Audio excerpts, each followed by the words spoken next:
Egyptians pursued after them, all the horses and chariots of Pharaoh and his horsemen and his army, and overtook them encamping by the sea. There they are. There's those Israelites that have caused us so much trouble. Man, there was a lot of hatred in that group of Egyptians. Not too many days ago, a lot of them had buried their sons, their firstborn, because of these Israelites. So there's a lot of we'll get even in them. And here are the Israelites. When Pharaoh drew nigh, the children of Israel lifted up their eyes and beheld the Egyptians. Now, let me back up. Since you are serving God and you've been set free from this world, the enemy is in pursuit of you. Make this personal. Say it to you. The enemy's after me. He's after me. And he's got a lot of hatred in his heart.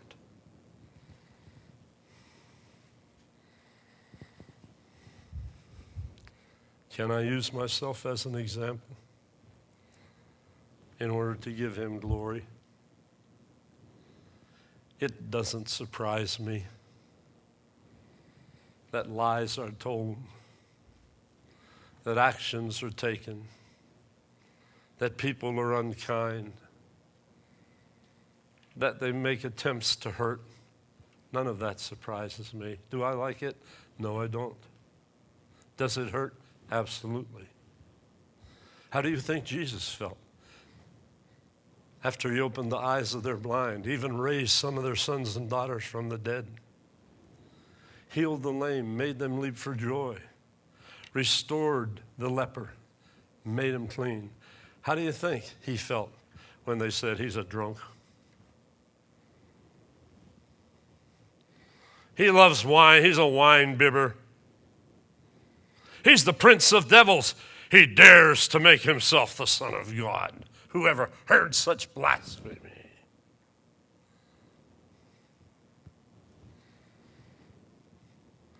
Do you think Paul was kidding when he said real spiritual growth? He said it in different words than I'm giving it to you. Real spiritual growth is determined by how much you share in the sufferings of Christ. You say you know him. How well do you know him? One day, my wife was studying. This had been years back. And she looked up and she said this to me, and I've never forgotten it. She said, you will only learn to know him in relationship to how much you suffer with him. Well, think about it. Why are Christians so hesitant to even talk about suffering, let alone endure it? Why does nobody want to hear that? Why isn't there more preaching this morning, never will be, of Paul saying, I bear in my body the marks of the Lord Jesus Christ. Don't trouble me with all this stuff.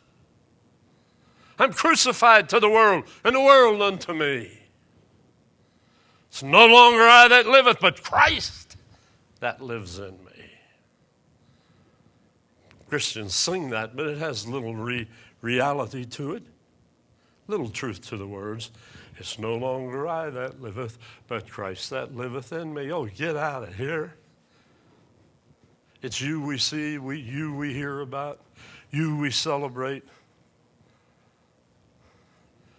If it's no longer you, if you're dead to the world, dead to the things of the world, then Christ should come forth in your life. He's the one that should be seen. He's the one that should be heard. He's the one that should be glorified. It should all be about him, not you. Jesus. Jesus. They looked up and they saw the Egyptians. Those who were tormentors, slave masters, had used them and abused them and their forefathers. 430 years of abuse, and here they come again. Now, as you travel down the road for Jesus, when the enemy comes, one of the things you must learn to do is not allow him to fill your field of vision. So he counts on that. He counts on Christians looking at the trial, looking at him attacking. Folks, I know what I'm talking about. I've lived this and I'm living it again. Get your eyes off him.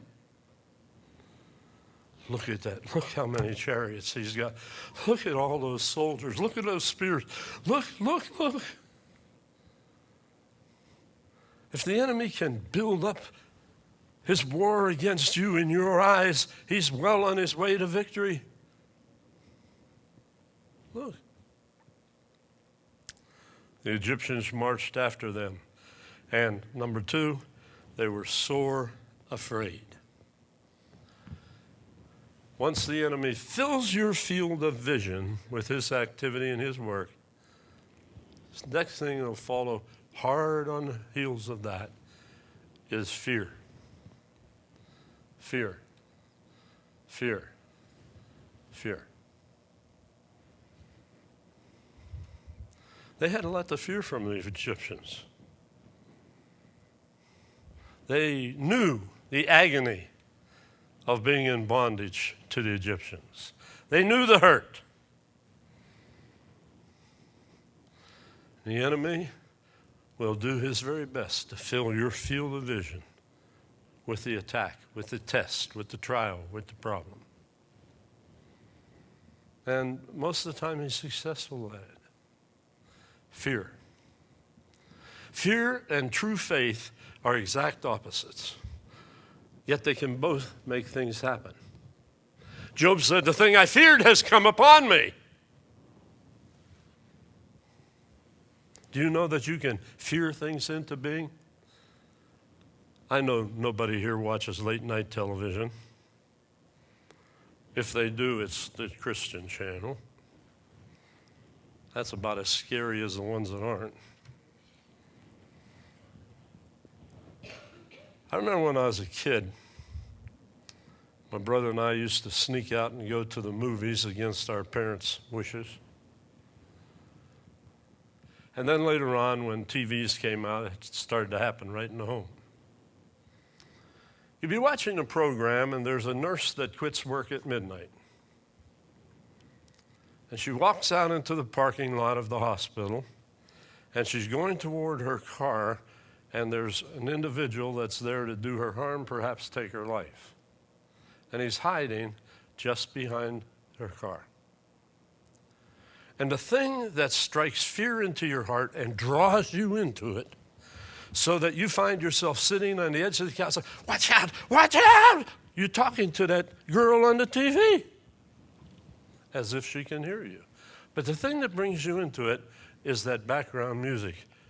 Boom, boom, boom, boom, boom, boom, boom, boom, boom, boom, boom, boom, boom, boom, until you're sitting there.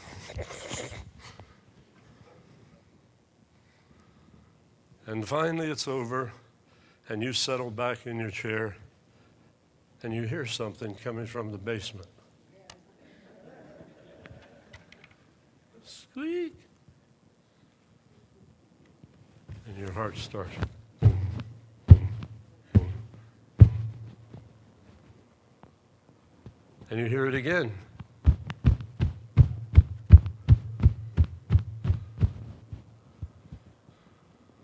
In your mind, you start to see somebody coming up the steps.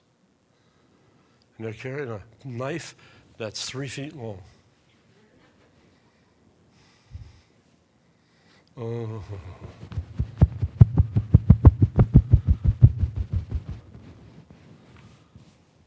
And nobody's home with you. and you convince yourself you're about to have your life terminated. Fear can play terrible tricks on you. Doctors can say one word that strikes fear into your heart. Are you here? The boss can be walking around the shop and looks like he has a handful of pink papers there, packing slips from things that just got unpacked, but the enemy makes you see something else. He's handing out pink slips. I'm about to lose my job. Is he coming down this aisle?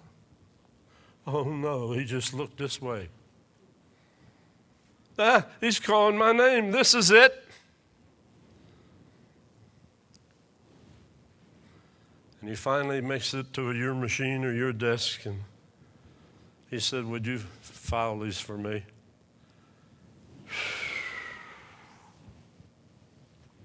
You built a whole thing up in your mind that wasn't so. Well, fear. So now the Israelites get two strikes against them. One, they're beholding the Egyptians. Number two, fear attacks them. And it says in the Bible that they cried out unto the Lord. That's good. That's commendable. To call out unto the Lord. But do you really trust him? Or is it just fear and what you're seeing that's driving you to call on him? Are you treating him right now like this is a 911 call and he's the emergency squad? Oh, Jesus, please come help him do something. Too many Christians, treat him like 911. Oh, how they can call on the Lord when there's trouble, or there's a problem, or there's danger, or there's fear. Oh, Lord, oh, Lord. It was only for a moment. It was over. And they went from that to the next step, which is, of all things, they said to Moses, we know why you brought us out of Egypt. Because there weren't enough graves to bury us all there, and you always were in cahoots with Pharaoh. He spared your life. You were raised in his house. So, poor old Moses, he had a lot going against him. Can you imagine being the only male your age alive? Had you ever stopped to think about all the little Jewish babies that get killed by Pharaoh in his attempt to get rid of the deliverer that he was told was in the land? Did you ever stop to think that the very people that Moses made himself part of and was leading to freedom and victory hated him?